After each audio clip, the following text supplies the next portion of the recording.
Caríssimos irmãos e irmãs, nós reunimos mais uma missa da saúde, às 3 da tarde.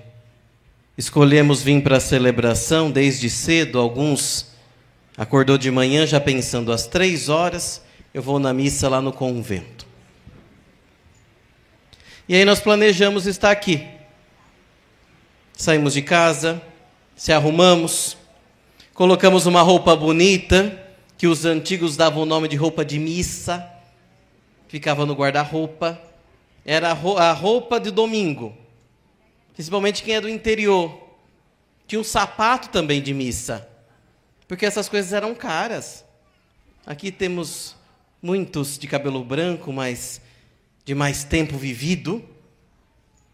Lembra disso. O povo do passado tem muito a nos ensinar. Nós vamos perdendo muitas vezes a nossa história. Nós vamos perdendo a nossa história. Porque quando nós não olhamos para o passado, nós não vivemos bem o futuro. Quando nós não olhamos para o passado, nós esquecemos de viver bem o futuro. Muitas vezes, quando a vida balança, quando a gente fica meio preocupado com a vida, nós paramos um pouco e pensamos lá atrás. As mães contam para os filhos como foi difícil criá-los. A mãe e o pai trabalhavam muito para conseguir que todos os filhos pelo menos tivessem alguma coisa. E como eu disse, nós devemos voltar para o passado para viver bem o futuro. Nós devemos voltar para o passado até da nossa celebração. Como eu vivo a celebração da Eucaristia? Como eu vivo a minha fé? A minha fé é herdada lá do passado. Alguém te ensinou a rezar uma Ave Maria? Quem foi? A mãe? O pai? A avó? A tia? Quem foi? Alguém te ensinou. E toda vez que eu saio de casa para ir na missa, eu venho para honrar essas pessoas. Eu venho para honrar a fé deles. E é isso que nós vamos lembrar. Esta é a maior herança que podemos deixar para os filhos. A fé. As outras coisas se perdem. As outras coisas estragam. Casa se vende. Carro tem que trocar às vezes. Mas o que permanece é a herança que deixamos no coração das pessoas que nós amamos. Que é a fé. E é isso que os antigos aqui do Testamento, aqui da Bíblia, faziam. Voltava para o passado para viver bem o futuro. É por isso que todos os anos nós celebramos a Páscoa. Nós celebramos a Páscoa, a libertação do povo que era escravo no Egito. Para que nós não tenhamos escravos. Porque nós fomos lá atrás. É esse o sentido da Páscoa. Como eu disse, que nós celebramos todos os anos. É para recordar que nós somos o povo liberto. Deus abre o mar para que nós possamos atravessar. E é por isso que em toda a celebração da Eucaristia, só não na missa do dia de semana, mas de domingo nós escutamos duas leituras. Escutamos a primeira do Antigo Testamento, e a segunda do Novo Testamento. Para dar essa ligação, nós devemos olhar para o passado, para viver bem o futuro. Nós devemos olhar o passado para honrar a nossa fé. Isso nós escutamos na primeira leitura de hoje, que é tirada do Novo Testamento, que é a certidão de nascimento da igreja cristã, que é o Atos dos Apóstolos.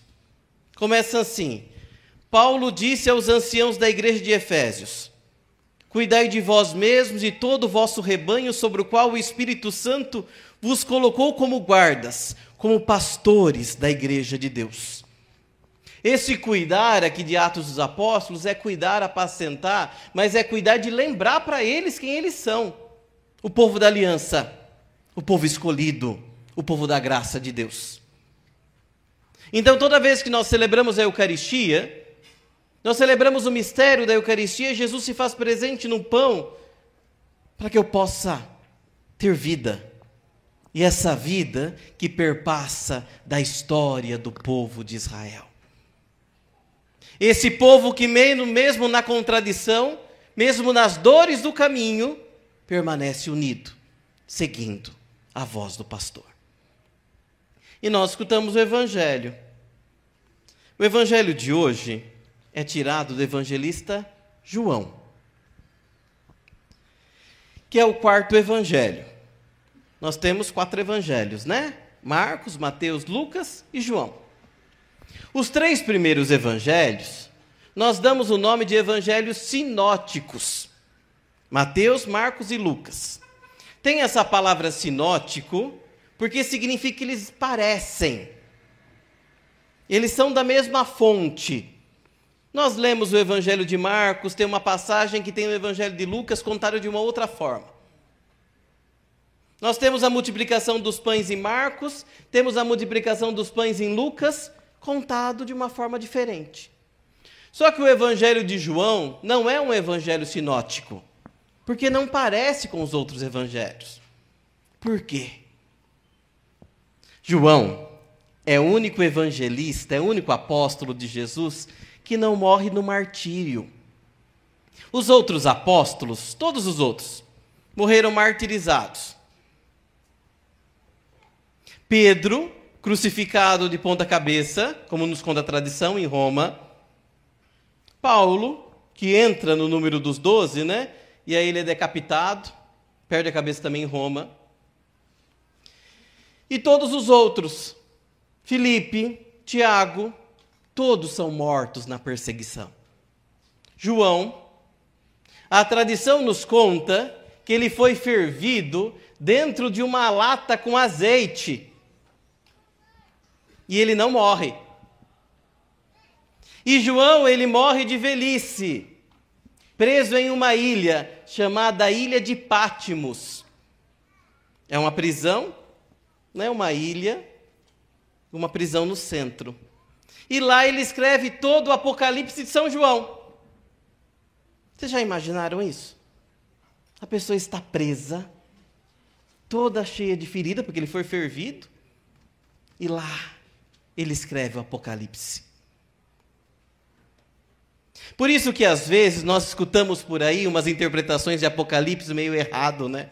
As pessoas pegam ali os números, pegam ali umas falas e começam a falar um monte de coisa, mas não conseguem entender o sentido e como foi escrito isso. E João escreve o Evangelho. Só que como João é o discípulo mais novo, esse Evangelho de João, ele escreve desta forma, mas não didática. Ele escreve de uma forma mais filosófica. Até para ler o Evangelho de João é difícil, quase trava a língua. Porque João escreve desta forma, porque ele escreve para uma comunidade que está fora dos cristãos. Ele escreve para os gregos. E os gregos conseguem entender essa linguagem dele. Por isso que João nos fala do amor, lembra? João fala, Deus nos amou, e ele fala sempre desse amor. Então, toda vez que nós escutamos o Evangelho, nós devemos entender onde ele foi escrito e como foi escrito. João, mesmo preso, ele reconhece o amor de Deus. E aqui nesse Evangelho, ele também nos fala deste amor. Esse amor preso, esse amor entregue. Esse amor que Jesus nos fala, que mesmo estando longe, nós celebramos domingo passado a subida de Jesus aos céus. Mesmo estando longe, o amor permanece. Mesmo estando longe, o Senhor vai derramar sobre a sua igreja o Espírito Santo. Mesmo estando longe, Jesus se faz presente no seio da igreja. E é isso que nos congrega. É isso que nos chama a estar aqui nessa tarde. Jesus nos chama, Jesus nos ama, Jesus envia sobre cada um de nós o Espírito Santo, para nos dar a certeza de que nós não estamos sozinhos. É Ele que se faz presente no meio de nós. Que esse Evangelho possa nos ajudar que essa leitura possa nos ajudar a chegar no domingo de Pentecostes para receber as luzes e a força do Espírito.